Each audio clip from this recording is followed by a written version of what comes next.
Hello everyone, চলে এসেছি একটা নতুন মিনি ব্লগ নিয়ে। তো আজকে সকাল সকাল রেডি হয়ে গেছি। তো আজকে মাদার্স ডে তোমরা সকলেই জানো, তাই আজ চলে যাচ্ছি পুজো দিতে। তো এখন আমি রেডি হয়ে গেছি। তো চলো আগে বাড়ি থেকে বেরিয়ে পড়ি, তারপর তোমাদের সাথে কথা বলছি। মায়েদের জন্য কোনোদিনও আলাদা দিন হয় না, তবু মারা আমাদের জন্য এত জিনিস রোজ করে। আমরা চাই না মাদেরকে একটা দিন স্পেশাল ফিল করাতে। তো বলতে বলতে দেখো চলে এসেছি গঙ্গার পাড়ে।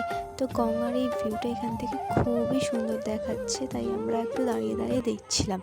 আমি আর আমার একটা বান্ধবী এসেছিলাম। তারপরে আমরা এদিকে মায়ের মন্দিরের সামনে চলে এসেছিলাম। এখান থেকে ডালা নিয়ে নেওয়ার পর তারপর আমরা যাচ্ছিলাম মায়ের কাছে পুজো দিতে। তো দেখতেই পাচ্ছ এদিকে কত ধরনের জিনিস বিক্রি হচ্ছে। তো এদিকে আমার পুজো দেওয়া কমপ্লিট হয়ে গেছিলো। তো দেখো এখানে মায়ের মুখটা কতটা সুন্দর লাগছে।